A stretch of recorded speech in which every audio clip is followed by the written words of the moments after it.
What is going on, everybody? Welcome into NFC East Studs and Duds. I want to thank you for joining along with me, whether this is your first episode ever of Studs and Duds, or you've followed all 7 divisions that we've done so far. We've got one more division left to go. It's going to be the AFC West. You can look forward to that, hopefully on Sunday. I do just want to give you a quick update on some content heading your way over the next few days. So tomorrow I'm going to be recording a episode of the Fully Inflated Football podcast, doing my best free agent landing spots, one player for all 32 teams. So make sure you are subscribed either on YouTube. The Fully Inflated Football podcast has its own YouTube channel. That link is in the description down below.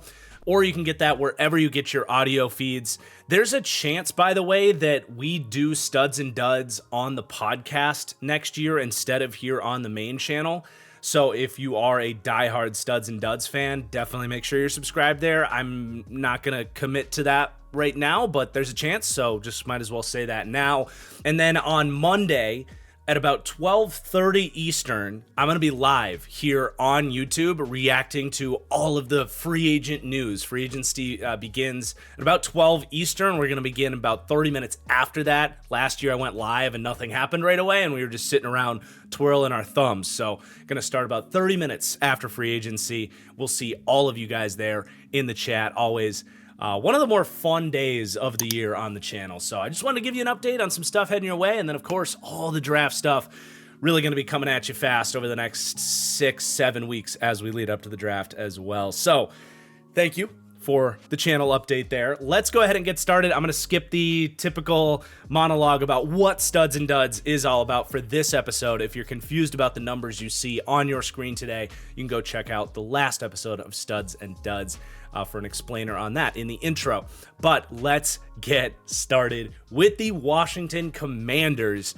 What a Cinderella story season. They're hoping a lot of the risers on this list today are going to contribute to them not regressing back to the mean and staying pedal to the metal and being back where they were, if not better, in the NFC Championship. Literally could not have seen that coming. I don't think the biggest Commanders fans could have predicted that. I mean, just an absolute insane season. One of the most extreme turnarounds I can remember since I've been doing this. But as we begin with our super stud here, the highlight player for each team, this guy, Jalen Daniels, second episode in a row. He was our midseason super stud as well, but he is the core reason for this, obviously. And I mean, just a rookie quarterback season for the ages. And in terms of the rating adjustment here, Jalen Daniels gets another +6 from the second half of the season, obviously, through what he did in the playoffs, which we're going to talk about was just insane. He's up to an 86 on the season, and I'm almost positive that is the highest I've had a rookie quarterback after one season. I didn't get quite that high with Stroud last year. I don't think Herbert got that high. Burrow, maybe, because I was just so high on what he was coming out, and I was super impressed by what he did in that rookie season before the injury. But even that, I don't think he quite got this high. And I think that alone just speaks volumes for where I'm at and where we're at with Jalen Daniels. I think, especially with what he did in the playoffs, he really got himself into the conversation for who is the best quarterback outside of those big four, the elite names, Lamar, Mahomes, Burrow, and Allen, in no particular order there. Yeah, who's in the conversation at number 5? For me, it's like Daniels, Herbert, and maybe Matthew Stafford, depending how you feel about that. Sorry, Eagles fans. We'll talk about Hurts later on here. He's going to get some love here this episode too, but I do think Daniels, if you're talking about this division, I would take Daniels over Jalen Hurts without hesitation. I think you talk about the complete package as a quarterback, what he did, especially in the playoffs against playoff caliber defenses. We saw what that Eagles defense was able to do to Patrick Mahomes. If Daniels' playmakers would have stopped fumbling, that game would have been a highly competitive game where Daniels was battling with that defense. But dude, he is one of these quarterbacks that I'm watching him play and I'm just like frustrated for the sake of the defense, because there are no answers for how to stop Jayden Daniels. For one, teams want to play zone against him because of his scrambling ability. I've been blown away by his methodical decision making to just take underneath throws when they're there. If you get cover 6, cover 4, those two high structures, it took 4 years for guys like Mahomes and Josh Allen to figure out how to attack those types of defenses. Jayden Daniels right out the gate, no problem. Just consistently finding those soft spots in the zone and doing it without putting the ball in harm's way. And then on top of that, a great way to attack zone coverages and get bigger explosive plays out of it is to attack the intermediate middle of the field where some of those zones can get a little bit squishier. He's done that, and that was probably my biggest question for Jayden Daniels coming out, was just a lot of games where he would just gloss over the middle of the field. There were open receivers, and he just wouldn't see it and wouldn't throw it. Not in the NFL. He's been really good attacking the middle of the field. That has just really impressed me. And then, okay, so you want to blitz him. He was one of the best quarterbacks in the blitz from the get-go and continued to do that through the playoffs. Just getting the ball out quickly, knowing where his outlets are, and having those nice drifts in the pocket to buy just a little bit of time for his receivers to get open against the blitz. And then, of course, you want to try and run man coverage against him. Good freaking luck, because he will beat you with his legs. And it's, some quarterbacks can beat you if you give them man coverage. But it's different, too, to have the pocket presence, to find your way out of the pocket in a pinch, and the awareness to recognize that that's the best way to beat the defense on that play. And it's not just that he can beat whatever you call, it's his, I'll come to that word, that poise that everybody keeps talking about with Jayden Daniels. It's a defining trait in his game more than a lot of quarterbacks you watch. His poise and ability to just sort things out, recognize what he's getting, and have the answer to beat that specific defense, that coverage. It just blows me away, man. And it's not just the running against man coverage, too. If he's got the protection and he's got Terry McLaurin one-on-one, he can throw those just perfectly leveraged throws away from the defender, those high ball placement types of throws, and give his guy a higher probability chance of coming down with those tight man coverage completions too. So to me, the completeness of his game, it has just simply blown me away. You look at the 86 rating even, and that's not even really a reflection of how well he was playing at the end of the season. I have a process here. Like I said, this is the highest I've had a rookie quarterback rated after one season.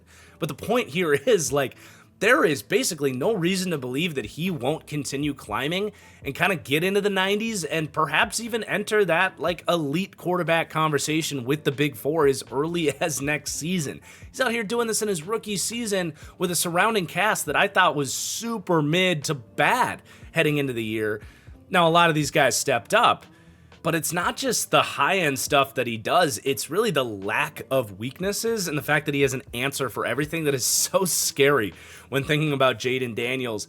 I mean, the only thing that I would say is an average trait for him, and not even really a weakness, is accuracy. He does throw those high, ball placement throws I talked about, but, if you're comparing him to the top 10 quarterbacks in the NFL, he will sail some deep crossing routes, let some deep go balls drift out of bounds a little bit. Again, it's not a concern on him. I wouldn't describe his consistency with his accuracy as great. But again, the arrow just only pointing up on him. Really not a whole lot left to say on Jayden Daniels. And Commanders fans, just congratulations. You've been through a lot. You deserve this.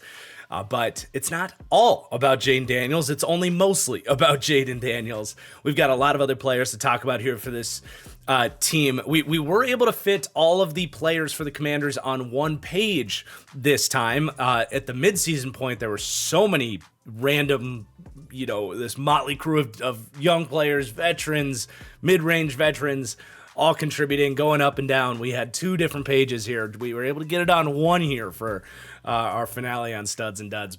But the other quarterback, Marcus Mariota, deserves a little love. He's going to get a +1 up to a 69 rating.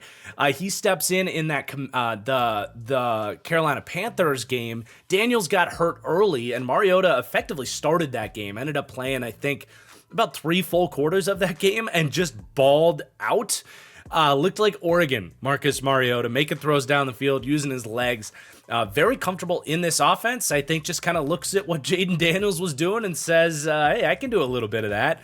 Maybe not all of it, but yeah, and then he gets the Week 18 start as well, or maybe, again, they played Daniels early and took him out. I can't quite recall how everything played out Week 18, but I do remember Marcus Mariota leading the victory late for the Commanders to secure the 6th seed. So he is comfortable, at least as a backup for Jaden Daniels. You like to see that.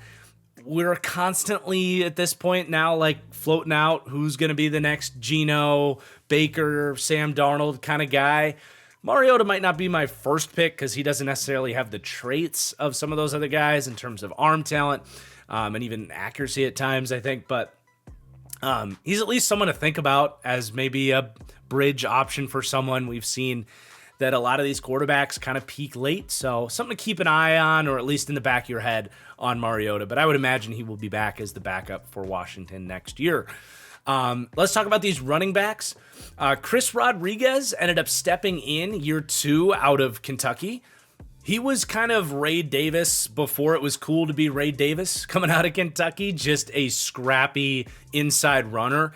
And he did. He came in and ended up getting some hefty carries down the stretch. Week 9, I think that Robinson was injured around that time. So Week 9, he gets 52 yards and 11 carries against the Giants. He gets 94 yards on 13 carries and a touchdown against the Titans Week 13. They got away from him later in the season, but maybe even could have used him more down the stretch because I do think Robinson was really playing hurt and just didn't look the same in the second half of the year. But if nothing else, a nice, frisky, bigger backup running back to have there.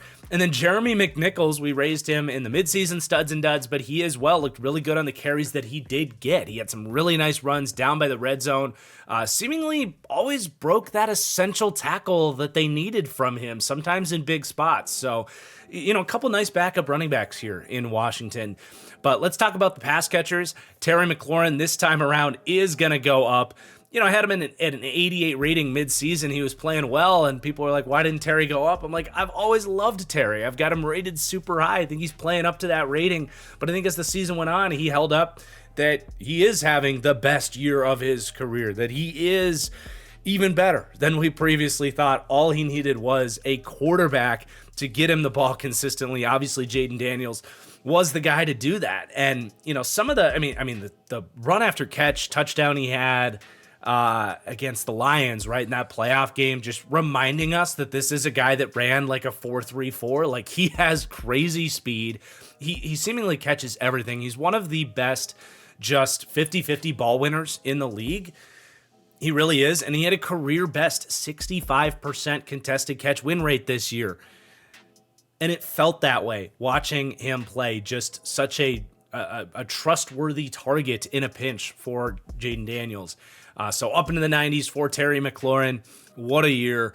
And then a shout out for Olamide Zaccheaus, a career year for Zaccheaus. Ups and downs. He had a 10% drop rate, a lot of frustrations, I think, from Washington fans, and we'll see if he's back. But he was able to get open and be a nice short to intermediate target in their offense. He had 52 catches, 551 yards, a career year for him. So just going to give him a little bit of love. At least as a wide receiver 4, I think Zaccheaus can find a nice comfy spot, whether that's here or somewhere else in free agency. Gonna shout out Dyami Brown as well. I wanted to raise him because it really did feel like he was starting to break out in the playoffs. But then when I went to raise his rating, I was like, man, I do have him at a 74 already. Maybe countering a little bias here. I've always loved and believed in Dyami Brown, so very good to see that it's in there. I don't know that a couple good games in the playoffs is enough to get him up above this or not. He's a pending free agent as well. I would love to see him brought back because I think him as a perimeter target next to Debo and Terry McLaurin just makes sense for me in terms of the role fit. So we'll see what they do with him, but obviously something clicked. He was making some tough catches, doing some good stuff after the catch in the playoffs. So I wanted to shout him out. And then, man, Zach Ertz, dude, what a year for Zach Ertz. You look back in the year, and Zach Ertz ended up with 84 receptions, 809 yards, and 8 touchdowns. Just like shaking my head, like the dude's still got it. He can't really move all that well, but he still has great hands. He had a 65% contested catch win rate, just being that firm-handed, kind of underneath target where he might have a linebacker or a safety draped on him, but he's still going to box him out and make those tough contested catches. That's the highest he's had on his career since PFF began charting that metric in 2017. So some of those earlier years, he might have been even higher than 65%, but that's a damn good mark. That's top 10 for tight ends. So I don't know if he's back or not, but deserves some love for how he played one way or another. And then onto the offensive line. So Brandon Coleman, Commanders fans, I think, are going to have mixed thoughts on this because a lot of Commanders fans are going to come out and say, hey, 67 rating after a +2 boost here this week is still too low for Coleman, who did have some really good individual games as a pass protector and did really settle in as a run blocker as the season went on. And I'm going to give him some credit for those performances, but I'm still not confident that this is your franchise tackle or that he should be starting at tackle for you next year. Especially as we watched those playoff games, it was hard to watch, frankly. He gives up 6 pressures against Tampa Bay.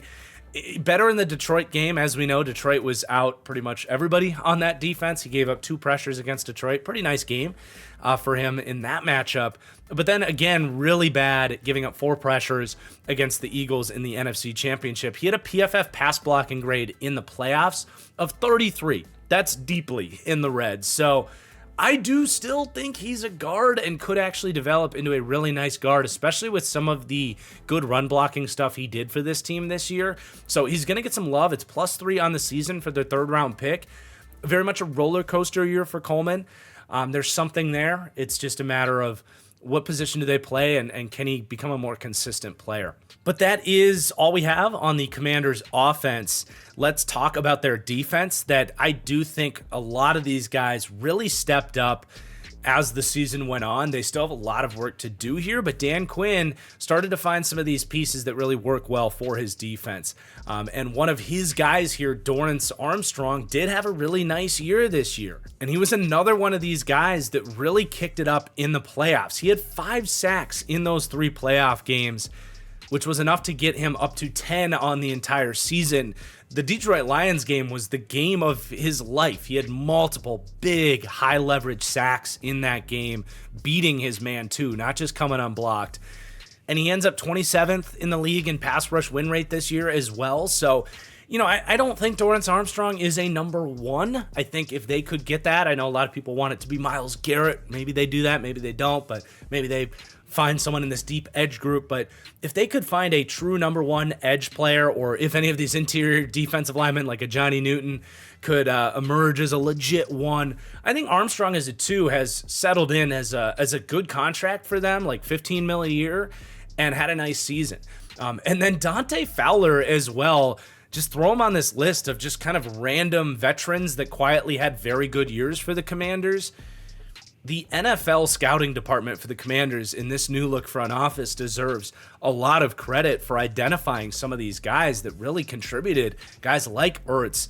But Dante Fowler, dude, he ended up with 50 pressures and 10.5 sacks this season, a 13% pressure rate, getting after the quarterback. And he even kind of played strong against the run at times too. So I would not be the least bit surprised if they bring him back as a number 3. I think he showed this year he can absolutely be a high-end 3. He played like a low-end 2 for this team, and he was there too, to be fair. But we forget that Dante Fowler was the number 3 pick in the draft. Obviously didn't pay that back for the Jaguars, but he's got talent. He's got bend, and at 30 years old, he had one of the best years of his career, so deserves some love there. But unfortunately, not every veteran stepped up for this team. We're going to have some negative notes on some of these guys, starting with the interior D-line. Daron Payne, just really not a factor this year. continues to be probably worse against the run than you would hope he would be, given some of the high-end plays he has given you against the run throughout his career. Even this year, though, just less and less of those, I feel like, and offering really nothing as a pass rusher. He's overpaid at this point. They're kind of stuck with him, I feel like, for another year, hoping he can bounce back, but he's been kind of disappointing for a couple years now. And then Jonathan Allen, it sounds like they're going to end up releasing him. I think they're going to shop him and see if they could get a pick for him. But he's a tough one because he was injured, and in that Lions playoff game, he had the game of his life. He had one of the best games of his career, just dominant in that game against Detroit.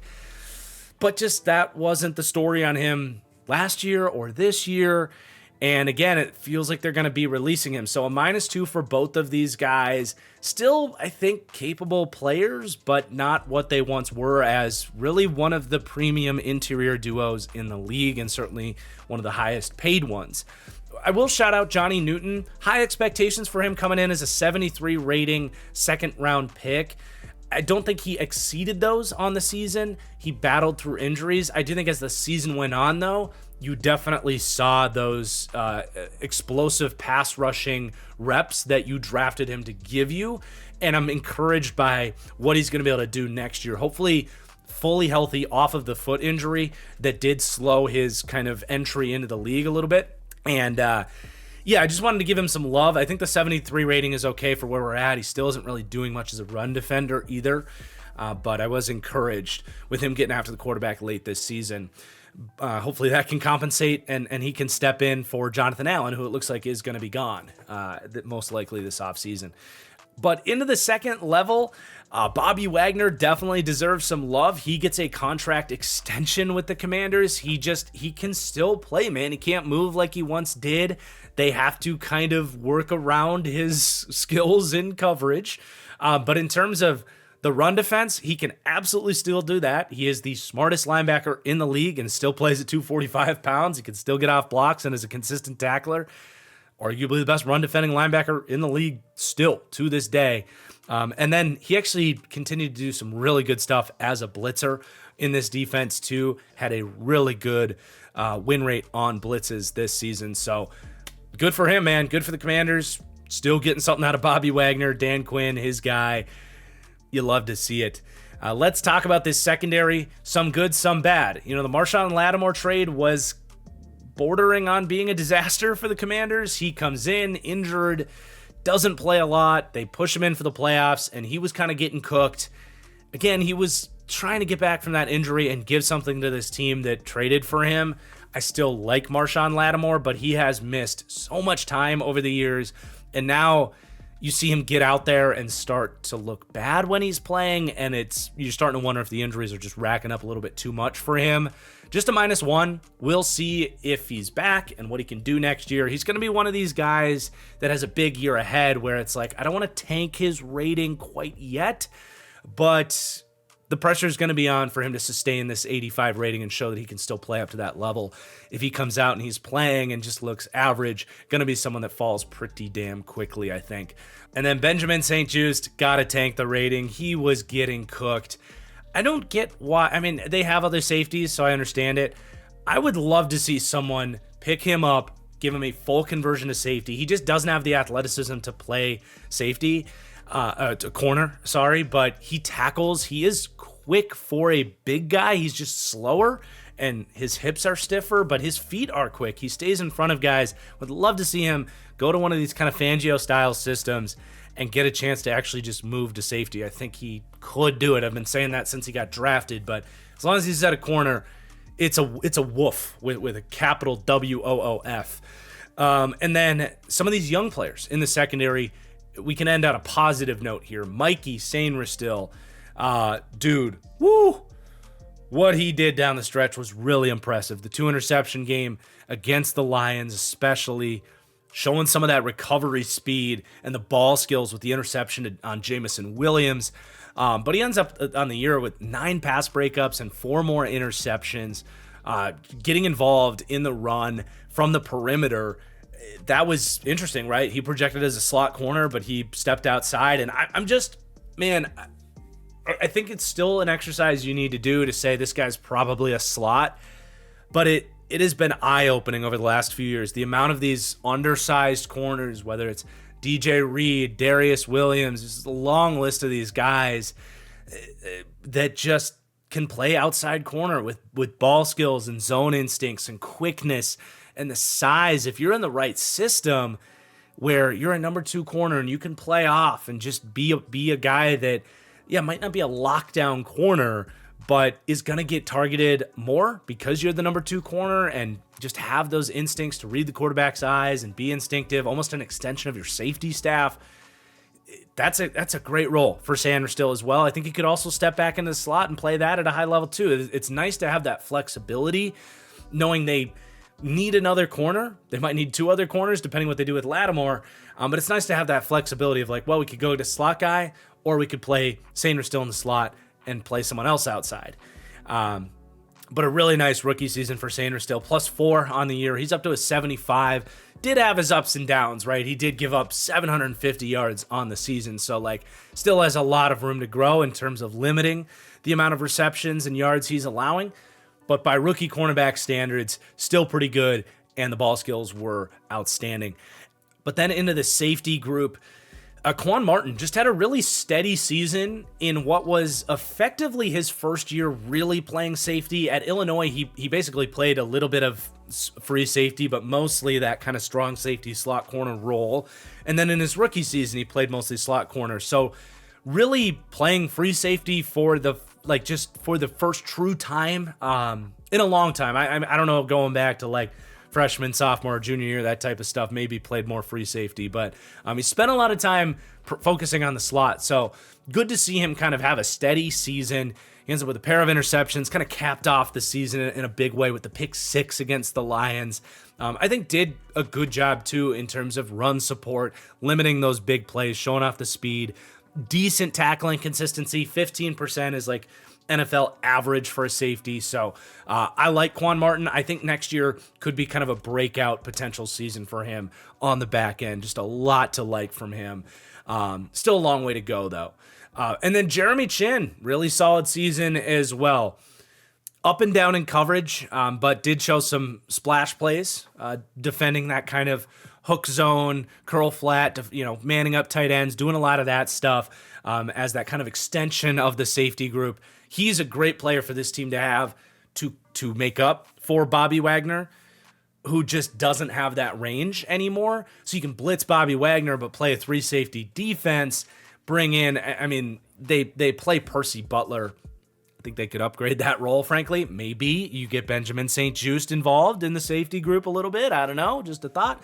But the way they used Jeremy Chin really helped this defense settle in and raise the floor as the season went on. He is a pending free agent, though, so he's one of these safeties that the market could get interesting. You've got like Cam Bynum. You've got the big name is going to be, I think, Trayvon Merrick. Jeremy Chin is going to be someone that I think the Commanders are hoping they don't have to pay $16 million a year to keep.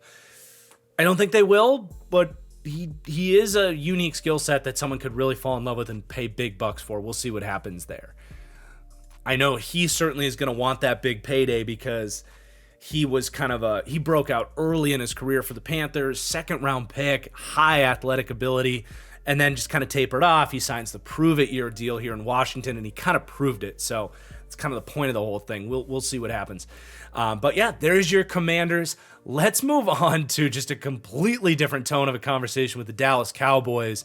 They do have a decent amount of players to talk about, but it's a lot of like depth pieces and role players. So not quite as exciting for the Cowboys, who kind of were just treading water in the second half of the year, but we'll try to make it interesting here. We're going to start with the super stud. I went with Terrence Steele here, their right tackle. Ended up actually settling back in and having a really nice season. Nothing crazy here. It's a +3 up to a 75, but we did actually lower him in the midseason episode because his struggles as a pass protector were brutal in 2023 and were brutal in the first 9 weeks of the season. I think Dak Prescott, after he got hurt, is like looking at this like, what the hell, man? Why did you get better when I got hurt? Weeks 1 through 9, for Terrence Steele, he allowed 25 pressures in 8 games. That's 3 pressures a game. That is very bad. Weeks 10 through 18, almost half of that, 1.8 pressures per game. So he's not a lockdown pass protector, but played much better in the second half of the year there. And then he did have a really good year as a run blocker. That is going to be a theme for this episode for the Cowboys, is that for whatever it's worth, their run blocking that they got from these guys was not bad. And Terrence Steele was a big contributor to that. We're going to talk about Rico Dowdle going up, having a 1,000-yard season kind of quietly here in Dallas. Getting behind Terrence Steele was not a bad option for this team in the run game. So he's going to get some love, kind of back into that territory where he's like a startable right tackle, questionable pass blocker. I still don't really trust him there, but good to see that he's not a complete liability like he had been in the previous maybe 25 games. And then the run blocking, probably a top 10 run blocking right tackle. But let's stay with the offense. Give Trey Lance some love. He gets that week 18 start, a +1 for him. He comes in and plays all right. Completes 20 passes on 34 attempts for 244 yards. A competent performance from the former number 3 overall pick. He's going to be someone that teams have their eyes on. He's a pending free agent. I don't think he'll be starting, but maybe if you are a team going for a veteran quarterback, if you are the team that signs Aaron Rodgers or Russell Wilson or even Justin Fields, like, could be interesting to bring in as a QB2 and a kind of like season's over, let's throw Trey Lance to the Wolves, and if he hits, great. If he sucks, we're losing games for good reason. Could be an interesting option in that sense. Still super young, 24 years old, younger than some of the quarterbacks that are going to get drafted this year. So just a different path than some of these guys that played 6 years in college. He played 1 year in college, so he is a very fascinating player still. Not someone I'm going to necessarily stand on the top of the hill and bang the drum for, but who knows? Rico Dowdle was definitely a super stud candidate. The only reason I shied away from that is like, it's kind of a hand-in-hand conversation where he deserves his love, showed some really good vision, broke a decent amount of tackles, churned out a 1,000-yard season. I use the word churned out because he's a guy that he'll get you 5-6 yards, probably not going to give you too much more than that. Like, he's clearly an option if you are in a dire situation as the Cowboys were to, get what's there. No doubt. But you go down the board and like his long breakaway runs, he only had 2 games where he had runs of more than 20 yards. He had a 22-yard run against the Giants, a 27-yard run against the Bengals. Beyond that, like his longest runs, 13 carries against Tampa Bay, a long of 6. He had 19 carries against Washington, a long of 9. 10 carries against Houston, a long of 9. Like, that's who he is. He's a decent back as an RB2. That's nice. He can come in short yardage, get you what's there. There's a reason people are still saying Dallas is going to be in the mix for Ashton Ginty at 12 if he's there, or maybe a Quinshon Judkins in the second round. You go back to the Ohio State well that obviously has worked for them in the past. I didn't want to make him the super stud because I do think he gets replaced as the starter. And, there's a lot of people that get fantasy advice from this type of deal. And I'm like, I don't want to gas him up too much. And then you go trade for him in Dynasty and then they replace him, because I do want to still keep this as an honest conversation. But he deserves his love. He's got a +6 on the season. He's up to a 77 rating. Very respectable year for him. Just want to, keep it in the realm of planet Earth here with Rico Dowdle. But let's turn to some of the pass catching options here. Jalen Tolbert had an all right season. You do look back on the year, he did have 610 yards and 7 touchdowns. 1.1 yards per route run, though, is pretty damn low, and he had a lot of opportunities. Kind of a mid-range breakout for Jalen Tolbert. I will say, I think he put his best tape out there in the final 3 weeks of the season. With Cooper Rush and Trey Lance at quarterback, he ends up with 9 receptions on 13 targets for 148 yards, 2 touchdowns in the last 3 weeks. So, I don't know. I think he'll be in the mix next year. They should still look to add to this group, but maybe if he was out there with Dak in his third season, they could develop more of that chemistry.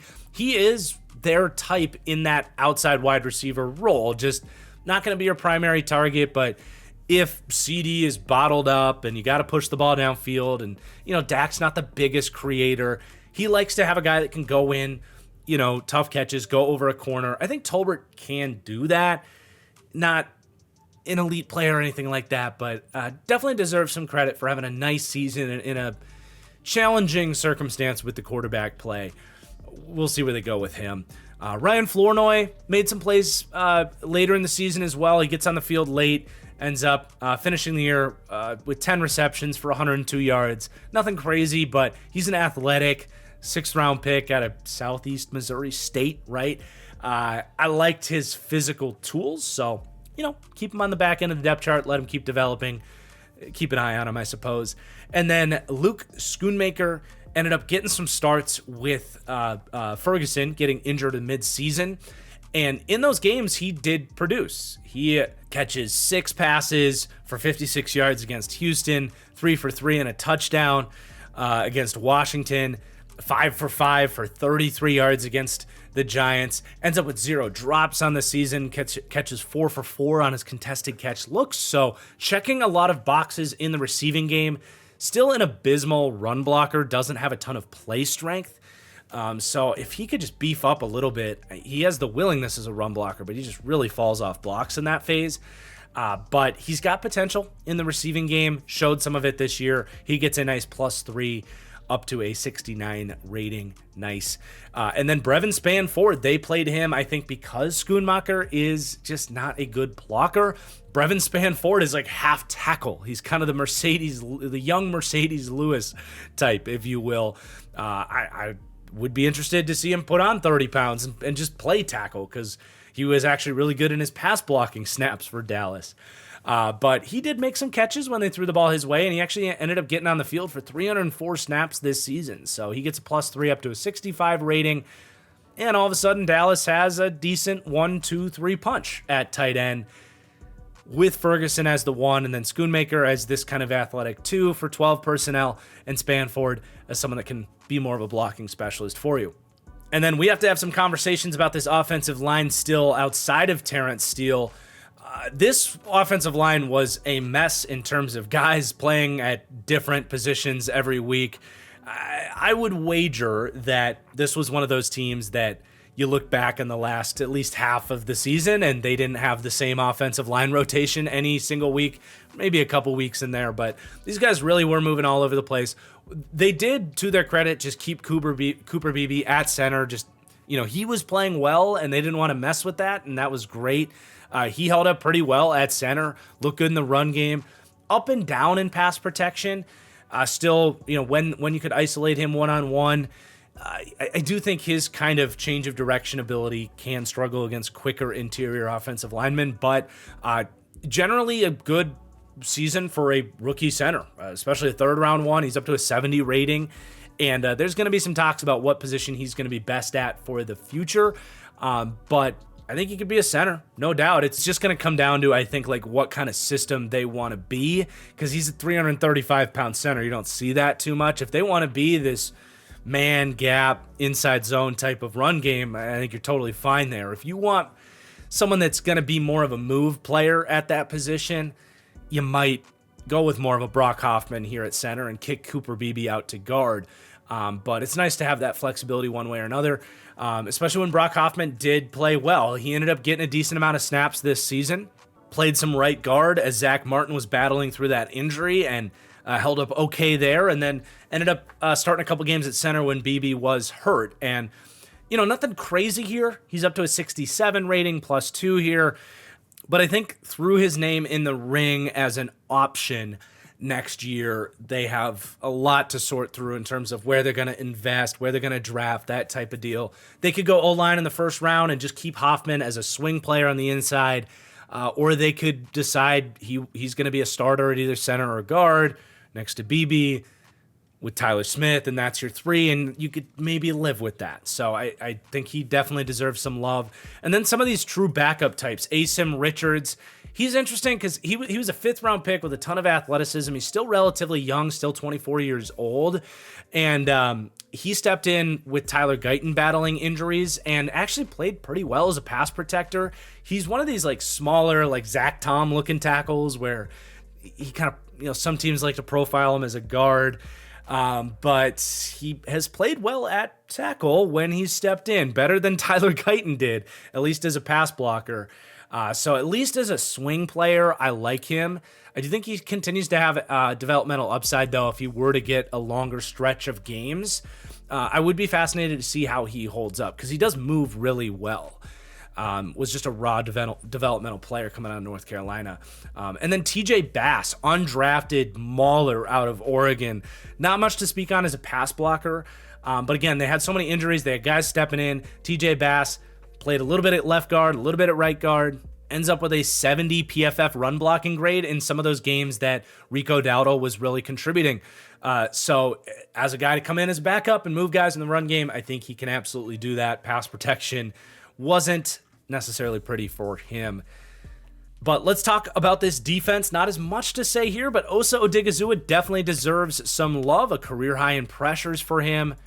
Getting up into 60 territory, exactly 60 pressures on the season for him. Gets the big contract extension, $20 million a year. I think well worth it for Dallas, especially considering how bad that interior defensive line is. And it's just good to get some pressure from the inside as opposed to just from the edge from Micah Parsons. So definitely got to give Osa some love. And then DeMarvion Overshown, I think just continued to get better as the year went on, man. This was his first year playing because he missed last season with the injury. Now, man, just a brutal knee injury for him. There's questions on if he's going to be available next season. And if he is, can he get back that speed that is such a core part of his game? So just, fingers crossed, thoughts and prayers for a quick and healthy recovery for him. It's going to be a big deal to keep track of that. But I think the processing of the run game really clicked on even more so in the second half of his season.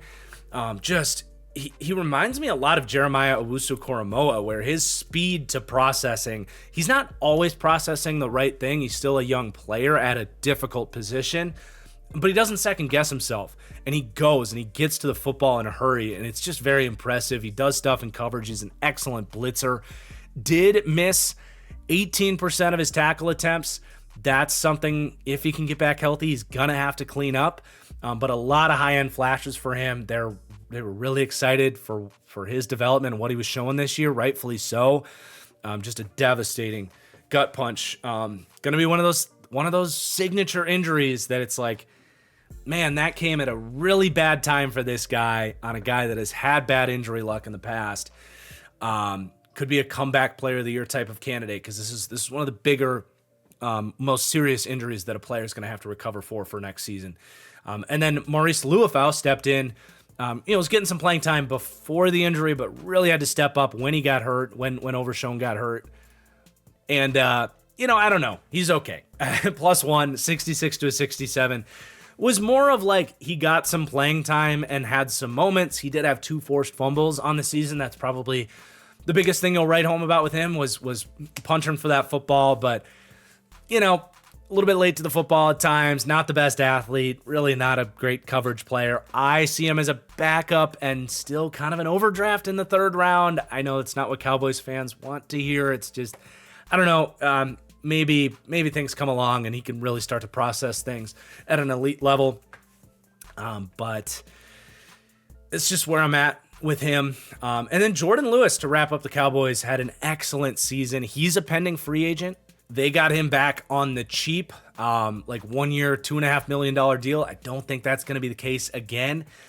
Just balling out in a contract year. He ends up finishing allowing just 48 receptions for 488 yards. Those are really good numbers for a guy that played in 16 football games. And then ends up with 5 pass breakups and an interception. Just kind of a career year in coverage for him. We'll see at 30 years old, like what the market really is. But I do think if Dallas wants to keep him, and they probably should want to keep him, he's probably going to cost closer to 8 or 9 million as opposed to the 2.5 that he did this season. All right, next up, we have the Philadelphia Eagles. And Eagles fans, I just hope you realize how good you have it and don't take this for granted. Like, to go from the Cowboys, where we're trying to get excited about backup quarterbacks hitting free agency, backup linemen, wide receiver threes that you're hoping can be a part of the team next year, linebackers where you're just praying that the injury he got doesn't deter his development to emerging as a quality starting player. Like, to go from that to this, it's mind-blowing, where it's just star after star at key positions. Like, this was a god squad of a team, and everything came together seemingly all at once. It's not that this is necessarily going anywhere, but this is a celebration of how special the Super Bowl champion Philadelphia Eagles were as a football team. Really, honestly, it wasn't that hard to pick the super stud because you look at Zach Bond getting the 10 ratings bump, cementing a 14 ratings increase on the season. Really the breakout out of nowhere player of the 2024 NFL season. He has to be the super stud, but there were like 8 other great options for this for the Eagles is kind of my point. But yes, Zach Bond gets the big contract extension from Philadelphia. That's a big deal because this is an organization under Howie Roseman that has just not valued linebacker. And that persisted heading into the season until they found a guy that could play like Zach Bond did, a true 3-down superstar linebacker that I think is here to stay. This isn't like he played linebacker for 4 years in New Orleans and was bad at it. This was New Orleans played him out of position while he steadily learned the NFL game and continued to get his body into shape. And then the Eagles just happened to pluck him up really at the peak of his powers here. Just the perfect fit for Fangio's system as well. A system that values linebackers, but really doesn't ask too much out of them. For the most part, their zone coverage assignments are going to stay pretty steady. You are responsible for that hook zone area.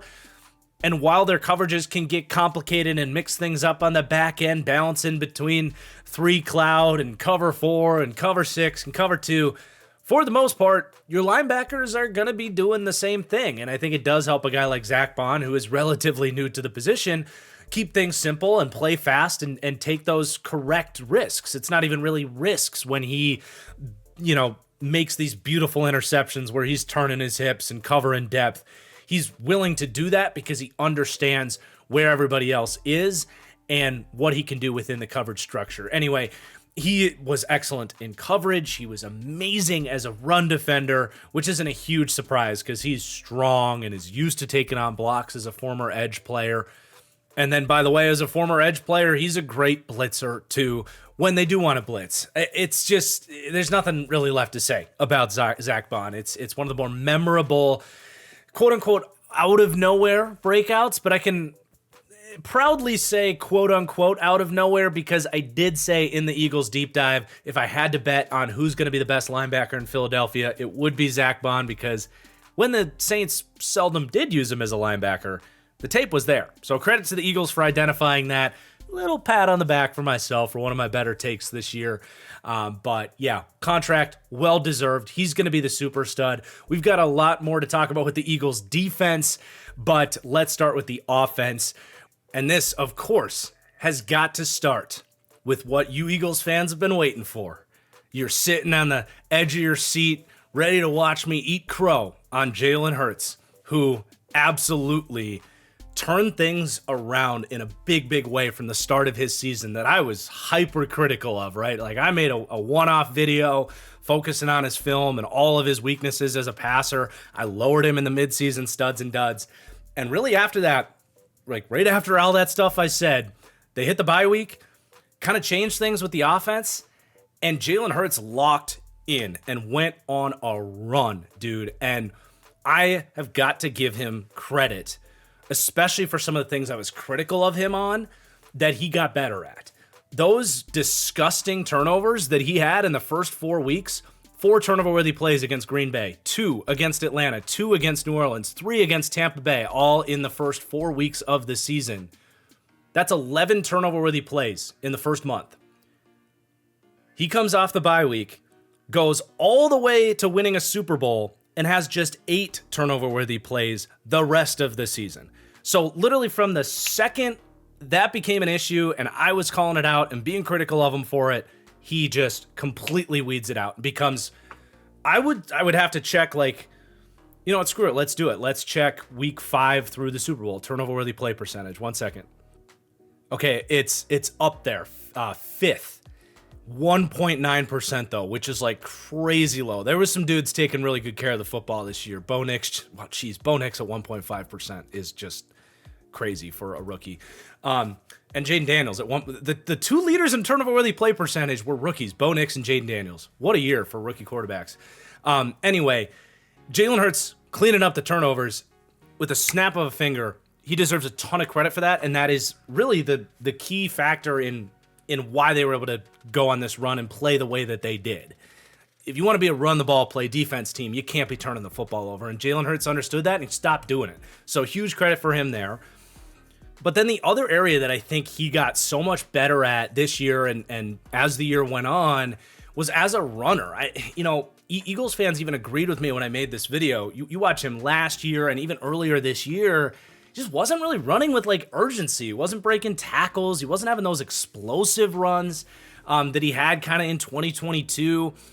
And teams just weren't having to respect that running ability in the run game or the scrambling ability as much as a drop back passer. If you're going to have limitations as a drop back passer, you want to at least be an effective scrambler that can pick up first downs.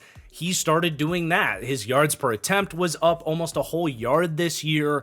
He has 4 runs of 15 plus yards this year compared to 1 last year. I think that shows the explosiveness. The yards after contact was up about a half a yard, which is pretty significant.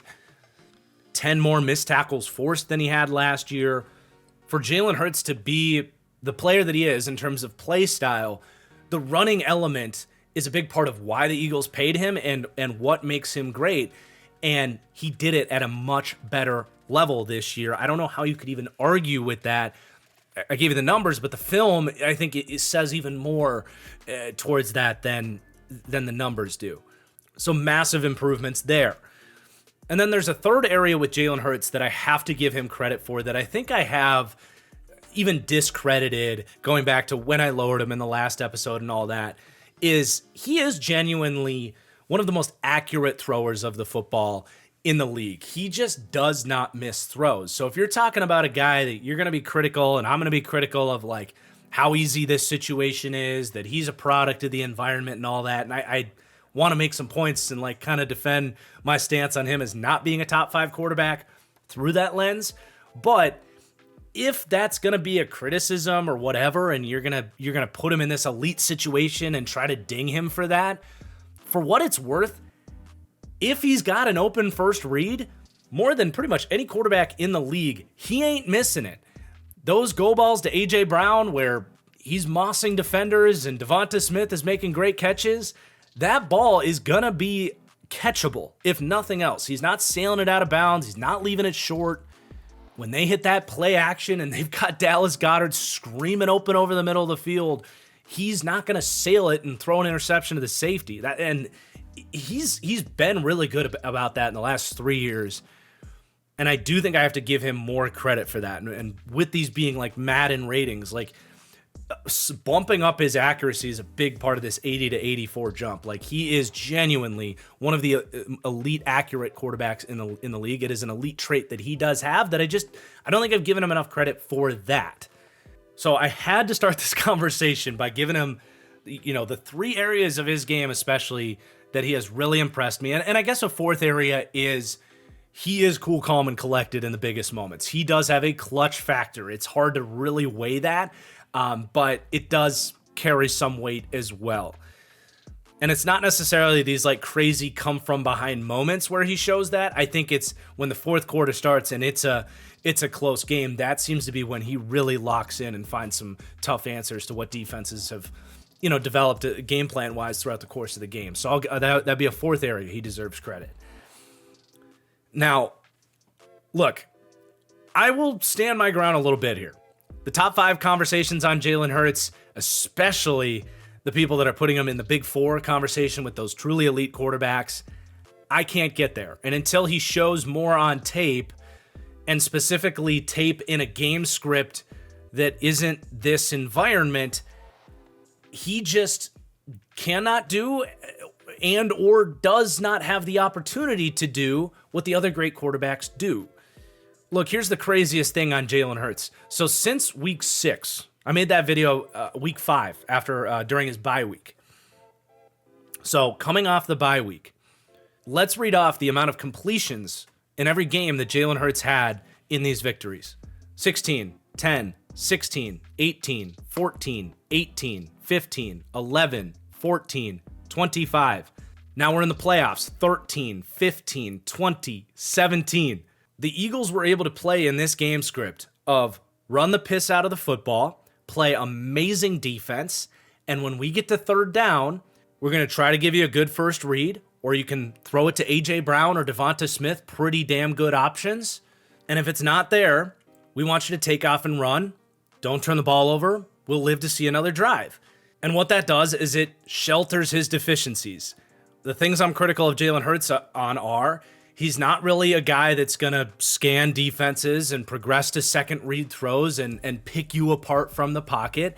And he's a guy that does not have good pocket presence. When the pressure gets in, which isn't very often here, but when it gets in, he does a poor job sensing it. He gets strip sacked a lot. And he doesn't really know when and how to use his feet to extend plays, whether it's inside or out. He is one of the most bails out of clean pockets quarterback in the league. And in this game script, just watch the Super Bowl. Go rewatch the Super Bowl. It's literally what happened. He would look at his first read. If it wasn't there, he had the freedom to just take off and run. And he got some good first downs out of it. That's why they want him to do it. There were other plays where Contain was there. He gets run down and they just punted and said, oh, well, we have a 21-point lead. It's not that big of a deal. So I don't want to focus too much on the negatives here, right? This is supposed to be the me-eating crow session. But there is no doubt that this situation is the most elite in the league and is finely tuned to allow Jalen Hurts to tap into his strengths and avoid his weaknesses. That is a luxury that I would argue no other quarterback in the NFL has. Certainly not to this degree. And for me to watch the tape on Jalen Hurts and act like he's in the same planet as the elite quarterbacks, and that he's frankly better than guys like Justin Herbert or even Jaden Daniels that we talked about earlier. I see someone like Matthew Stafford playing at a similar to higher level in a far harder situation. I just can't quite get there with Jalen Hurts. But again, got to give him credit for some of the stuff I wasn't giving him enough credit for, like accuracy, and for improving some of the things that I questioned on him when I made that video back in early season, specifically the running ability and taking better care of the football. I do now see Hurts in the kind of 9 to 13 range of quarterbacks, and I understand people are going to look at this conversation and say, oh man, TFG keeps digging himself into his own grave. What a Jalen Hurts hater. I'm really not. I just am being honest about what I'm seeing, where I'm at with Jalen Hurts, and if you're higher on him than that, that's fine. You can make fun of me for it, whatever you want to do. I just value being honest about my opinion and not letting the crowd kind of dictate how I'm analyzing the game too much. But also, of course, adjusting my opinion as things change, as new information happens, as players improve. And I think I'm doing that to a fair level to Jalen Hurts. I just know I'm not quite going far enough with this 84 rating and not making him QB5 and all this stuff. I know I'm not going quite far enough for a lot of Eagles and Jalen Hurts fans, but that is where I'm at. And let's talk about the rest of this God Squad. Saquon Barkley, I almost feel like we could just save time and not talk about Saquon too much because he was one of the biggest stories of the year, if not the biggest story. Love that the Eagles rewarded him because he was a discount when they paid him. He alone, I think, reshaped how some teams are thinking about running back, him on top of Derrick Henry and Josh Jacobs and some of these backs that really made a big impact this year. But Saquon was leading the charge on that. He ends up with 2,500 rushing yards through the playoffs. Just an absurd season. I will just end this by saying I think he was the closest to being a legitimate MVP candidate running back, in my mind at least, since Adrian Peterson back in 2012, I think it was. And that's about as high of a compliment as I could give Barkley. But a big reason any running back is able to put up that type of a year is the offensive line. And these guys are just monsters, man. Jordan Mailata especially. He was a super stud candidate, honestly. He's been a great tackle. He's been a top 10 or so left tackle for a while now. He took another leap this year that I frankly didn't even know was in there for him, which I guess I'm an idiot for thinking that because this dude's a freak athlete. He's 6'8", 385, but he has a career year in pass protection and a career year as a run blocker. And look, I try not to just vomit PFF grades on you when I do this studs and duds, because there's mixed opinions on that, right? But like I've always said, if you're over 90 and you're in the elite territory, say whatever you want about PFF grades, you're doing something right. Likewise, if you're in the red, that's, I think, those are two extremes that I think carry a lot of weight with the PFF grades. Jordan Mailata, for the first time in his career, got over a 90 in both categories, PFF pass blocking and run blocking. 90.8 for pass, 94.5 for run blocking. He was, I believe, the highest rated player per PFF's grades this season. And with all of this other stuff going on, Jalen Hurts, Saquon Barkley, A.J. Brown, Devonta Smith, the defense, Vic Fangio, all of it, I think at times the year that this guy, Jordan Mailata, had has gotten pushed under the rug. He has really entered that sort of Tristan Wirfs, Trent Williams category of Hall of Fame talents at the tackle position. And he played at 27 years old. Like, what a find he was for Howie Roseman and the Eagles. Just wild. But other players on the offensive line as well. Mekhi Becton had a good year, man. Like, he's not the perfect pass protector. We talk probably more about Mekhi Becton than we do about the year Jordan Mailata had, just because he's a fascinating story, making the transition from tackle to guard, and he was such a value add for the Eagles. He did have his losses in pass protection, but really good in the run game, just moving people up front, and had really good games in pass protection too. Held up much better than I ever thought someone at his size would, having to deal with some of these quicker interior rushers. So he's going to hit the open market. We'll see if Howie can kind of reel him in, because otherwise they're creating a hole at right guard there. But yeah, Becton had a nice year. And then Cam Jurgens as well. He actually he was the worst player on this offense. He's only getting a +2, 70 to a 72. That's because his run blocking was really good, and that's not a surprise based on his athleticism. He was the lowest pass blocking efficiency center in the league.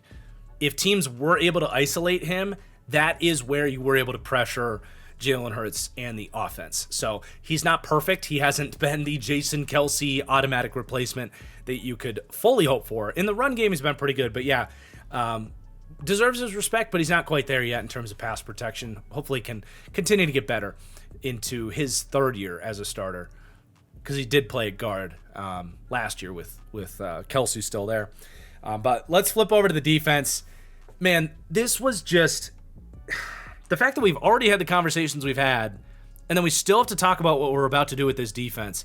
The amount of guys that kind of broke into like star player territory for this team, it's just stupid. I mean, Jalen Carter, third in all of NFL in pressures for interior players, took over games in the playoffs.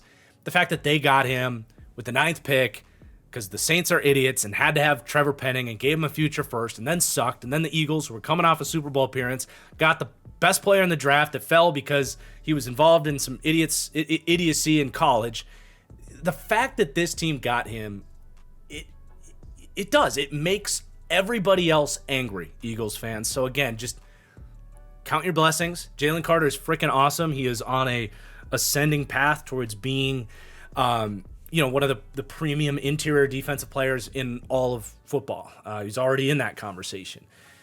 I don't think he's quite there yet. 27th in pass rush win rate. I think the run defense is still boom or bust for him, but I mean, dude, he's just incredible. Milton Williams as well. He was number 1 in pass rush win rate this year. And that's part of this too, is Carter also is just an attention suck. So Milton Williams was getting really advantageous matchups, but God, he took advantage of those, dude. Ends up with 54 pressures on the season on just 418 pass rush snaps. Like, that's a crazy pressure rate. You talk about the PFF grade being over a 90 counting for something. He ends up with a 91.7 PFF pass rushing grade. He had 6 games in the elite territory this season, and great in the playoffs too. He had 8 pressures and 2 sacks the last 2 games of the year. He's probably going to get outpriced by the Eagles here. Someone is going to watch the tape on what he did, just dominating one-on-one matchups as a pass rusher, and say, that's a $23, $24, $25 million player for us. Like, you see what Osa Odigizua just got paid. Milton Williams on the open market is probably going to get a few $1,000,000 more than that. So there's a reason he hasn't been extended yet. If there's one saving grace for the rest of us NFL fans, it's that they are likely to lose something here, and Milton Williams is going to be one of those players. But hey, they'll probably just turn around and get Javon Hargrave back for like $5 million. You heard it here first. And then, again, us normal people out here, we can celebrate Milton Williams leaving this super team, but then you load up the film on Moro Ojamo, and you're like, what the fuck? How do they keep getting these guys? So heading into this process, I knew he had a good year, but I didn't fully realize he had 39 pressures and a PFF pass rushing grade of 82. So inevitably, I went into NFL Pro and started watching his pressures.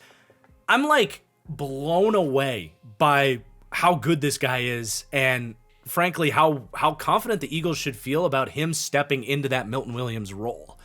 His explosiveness off the ball, the power in his arms, he's got a bull rush, he's got stabs that separate him, he's got crazy quick feet.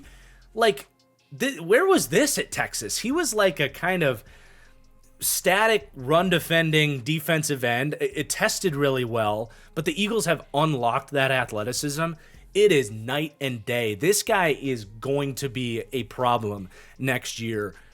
So he gets a +6 up to a 74, which, by the way, Milton Williams kind of broke out this year in terms of efficiency.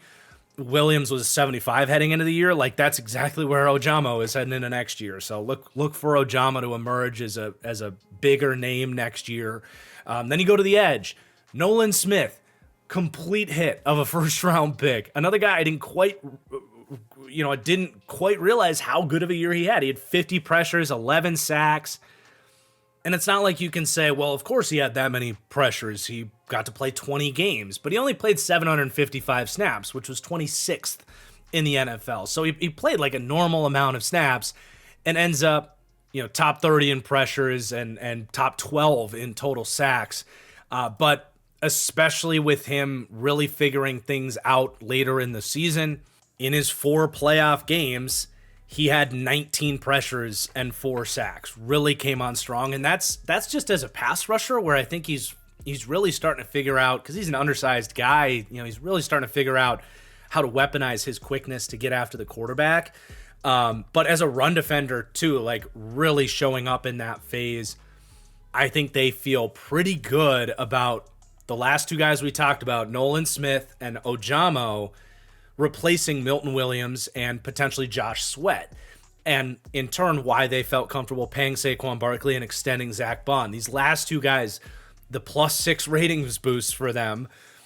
Yes, it's just a stupid Madden rating, but that's emblematic of like their process, what they're seeing on film, reflected in the decisions that they're going to make to build this team. Nolan Smith as a starting edge rusher for them to replace Josh Sweat, hopefully with Bryce Huff getting healthier next year. They feel good about that group, as they should. And then another guy here, Jalix Hunt, because they didn't have enough D linemen, so their 3rd-round pick out of a small school bursts onto the scene late in the season. He ends up with 4 sacks and a 10% pressure rate on just 190 pass rush snaps, and showed up big in the Super Bowl. So I think they feel good about what they've gotten from him in the locker room and his athletic traits coming out of college. So they just continuously replenish this group. That point is well made in football media, that Howie likes to build in the trenches, and here it is again, them doing it. And then you get to the second level. It was really all these linebackers not named Devin White played exceptionally well. We already talked about Zach Bond, but Nakobe Dean quietly had a great season too. If Zach Bond didn't exist, you'd look at what Nakobe Dean did and be like, wow, they had a linebacker problem coming in the year, and Nakobe Dean really stepped up as an LB1 for them. Especially as the season went on, I think he got more and more comfortable, played great in run defense. And he's just a great complement to Zach Bond because he's more of a lighter, more fluid athlete, but these guys play off each other so well. And it was a bummer when Dean got hurt in the playoffs, but it ended up not even mattering because Oren Burks, of all people, stepped up on this team. He's going to be an interesting free agent to keep an eye on here. Former third-round pick for Green Bay, a guy that played a lot of safety-type stuff at Vanderbilt, freaky athlete. He comes out flying all over the field, locking dudes down in coverage, making an impact in run defense, still missing a lot of tackles in the process, 17% missed tackle force rate, but 2 forced fumbles, and my memory is telling me that he also forced the kickoff fumble against the Packers. That was like the bad call that clearly the Packers recovered it, but they said they couldn't overturn it. Pretty sure that was Oren Burks. I'd love if you guys could remind me there. So that would make for 3 forced fumbles from Oren Burks this season. Gunning for that football. Again, I don't want to just vomit PFF grades at you guys. That's not what we're here to do. But 86 defensive grade from Oren Burks in about 6 starts this season, an 82 coverage grade, 77 in run defense, and 72 as a pass rusher. This is the mold of late-stage breakout linebackers that teams should be keeping their eye out for, like a Zach Bond type of deal. A great athlete that's 7 years into his NFL career, in Oren Burks' case, finally getting some playing time and understanding the position a little bit better. Put him on your watch list for free agents you would want to throw a dart throw on. And then we get to the secondary. Do I sound annoyed yet? Yeah, Cooper DeJean, Quinyon Mitchell. This happened for the Eagles this year. It's just ridiculous, dude. This is wild. They get Quinyon Mitchell with the 21st pick in the draft somehow. Was a clear blue chip corner prospect. Played like it from the very beginning. Was, I don't know, one of the 10 best corners in terms of coverage consistency this year. Played the run well. He was a perfect fit. And then Cooper DeJean, plugging into a Vic Fangio slot defense role, which my pro comp on Cooper DeJean was diet Jalen Ramsey. I pegged him as a Vic Fangio system, Jalen Ramsey playing that for the Rams, and playing that nickel position where he can be a great coverage player and an elite impact against the run. That's exactly what he did. I promise this is the last PFF grade I'll throw at you, but a 90.4 PFF run defense grade for Cooper DeJean, trailing just Mike Hilton, known as an elite run defending slot player. Not to mention the 7 pass breakups, the interception, the coverage consistency, the pick 6 in the Super Bowl. Just obviously one of the top steals of the draft, if not the top. Behind Quinyon Mitchell, who was another great steal. Then Chauncey Gardner-Johnson, another offseason signing by Howie Roseman. They bring him back. I really feel like he's getting more comfortable at safety. He played so much slot corner for the Saints, and I believe even when he was here in Philly last time, he did a lot more of that stuff. Here in Fangio's defense, that I've talked a lot about how former slot corners making that transition to a quarter style defense. It's a natural transition for these guys that have played a lot of that slot corner. In terms of the role from a quarters assignment, it's fairly similar. You're picking someone up, you're turning and running. You got to understand risk management. And I think he's just gotten better at that right there, the risk management, because he is one of these playmaking safety types. And to be fair, he did give up the most touchdowns among any safety in the league. 9 touchdowns allowed towards Chauncey Gardner-Johnson. The next safety down allowed 6. So he is still a risk taker, but the yards allowed per coverage snap were way down, and the production was way up. He ended up with 12 passes defended, 6 interceptions, and 6 pass breakups. The only safety with more ball production this year was Brian Branch. So a +3 for Chauncey Gardner-Johnson. The only player going down is the kicker, Jake Elliott, who was just 38 for 47 on field goals this year. An awesome year last year. Didn't quite follow that up this year, so -4 for Jake Elliott. Again, Eagles fans, count your blessings. You've got a genius as a general manager and an unbelievable football team whose 15th best player would be top 3 on 10 other teams in the league. Let's talk about one of those teams where the 15th best player on the Eagles would be one of their best players, and that is the New York Giants. To wrap things up here, again, sandwiching the Eagles with the Cowboys and Giants conversations is very, very funny. But there is still some good stuff to say about these Giants that are in a tough spot, obviously. My takeaway on this Giants season is while they struggled and are in a tough spot with their coach and their GM, they did actually have a lot of young players, either rookies or year 2, year 3 guys, starting to show some stuff. Again, that's all in context after what we just talked about with the Eagles. But they had a better year this year in terms of getting better as a football team, at least on paper, than maybe previous seasons. But Malik Neighbors was an easy choice for super stud, just an absolute rock star. You got to be happy you took Neighbors in the draft. Really doing everything he did at LSU, just the freaky athletic ability. Some of these, like the run after catch, he puts a stiff arm on and he's gone to the house. He's got the speed, but he's strong. The change of direction, it's all there. Still a lot of room to grow in terms of like cleaning up drops and becoming an even better route runner. And I'm not saying those to be critical of Neighbors. I'm saying that to get excited about his ceiling and really that this is just the beginning. He finishes with 1,200 yards, 7 touchdowns. Caps off the season week 17 with just a freaking chef's kiss against the Colts in a game that did cost the Giants the number 1 pick. Thanks, Malik Neighbors, but I guess a little sweet and sour on that note. But yeah, +4 for Neighbors, 81 to an 85, finishing 6 ratings boost on the season. And then another rookie here, Tyrone Tracy Jr. So I think he passes the eye test. He's getting a +4 here, up to a 75. He just has a lot of stuff to clean up. For a converted wide receiver playing running back, he actually had 6 drops this year, which placed him second in the NFL in drop rate.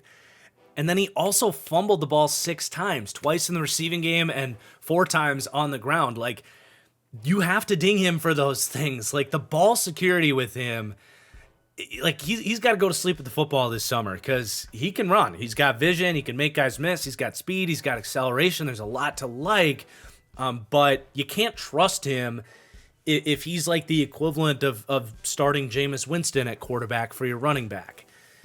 Not just the fumbles, but those drops are like drive-killing situations. So got to clean that stuff up. But he probably showed enough in terms of the actual efficiency as a runner to feel pretty good about him as a starter if you want to focus on investing at other positions. And then at wide receiver, Jalen Hyatt, I had to lower him, man. Like, I get it, this isn't the most lucrative situation for a vertical threat, but you got to show me something, right? Like, for a guy that played football, he played a good 230 snaps. Like, he was a part of the rotation.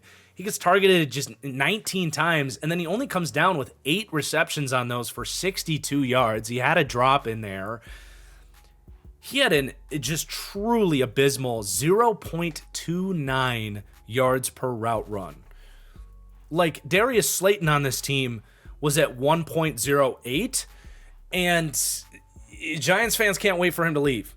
Jalen Hyatt was giving you a third of that production per snap. I get it. You know, he's got to earn the trust. He's got to be with the right vertical threat. There's still the speed and some of the, flashes last year. We're not writing him off entirely. A 69 rating is still saying, like, there's hope. Well, maybe not hope, but there's a chance maybe. But -2, I mean, having Jalen Hyatt in the 70s just did not feel right for what he's done through 2 years.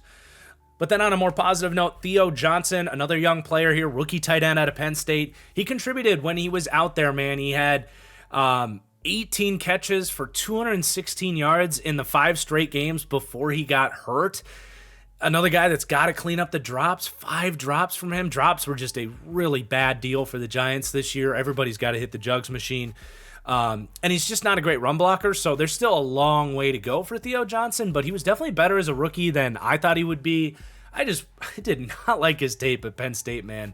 I thought he moved like he was stuck in quicksand and couldn't turn. He obviously had that crazy combine, but for whatever reason, to me, he's just tapping into his athleticism better in the pros. So well, I'm excited to see kind of what his role looks like next year and what he can do, because the production was there. If he can just become a better run blocker and clean up the drops, could probably emerge as a pretty solid tight end, as a 4th-round pick for the Giants.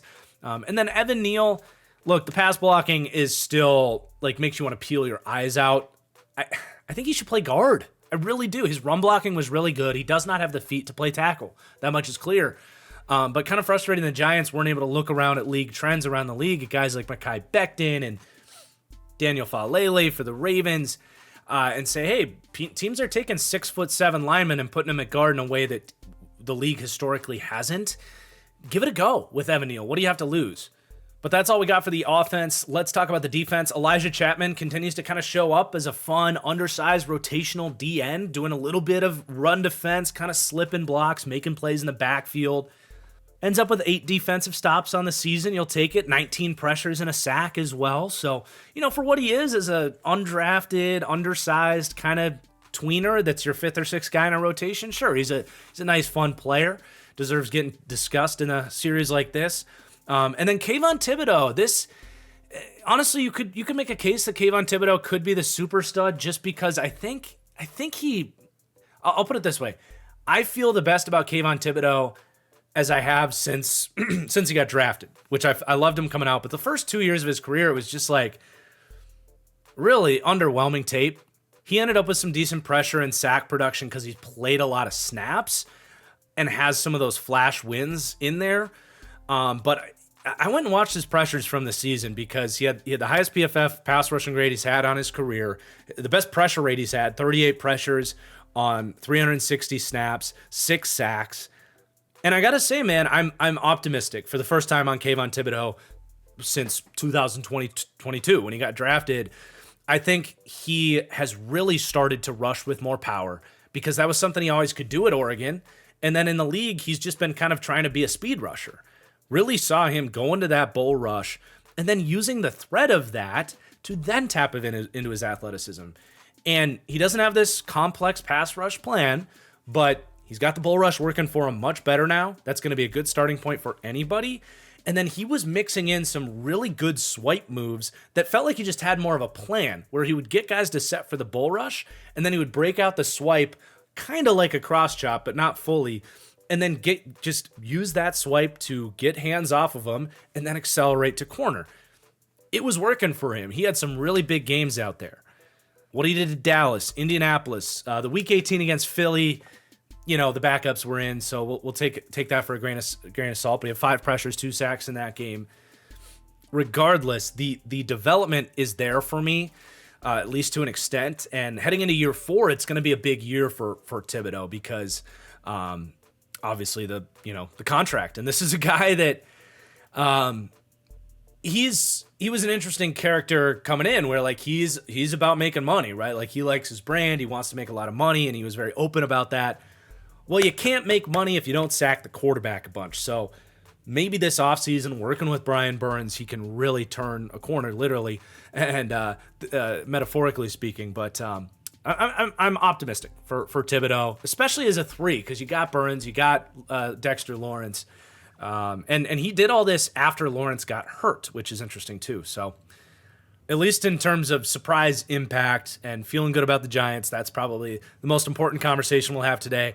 Tomon Fox as well, probably could have just lumped him in there with Elijah Chapman, coming in off the edge, playing some good run defense from a 62 to a 64. I don't need to spend any more time there. Darius Masau, late round linebacker that had to play when Bobby Okereke got on the field. Very similar to Maurice Luafau that we talked about with the Cowboys. It's like, all right, he can play the run.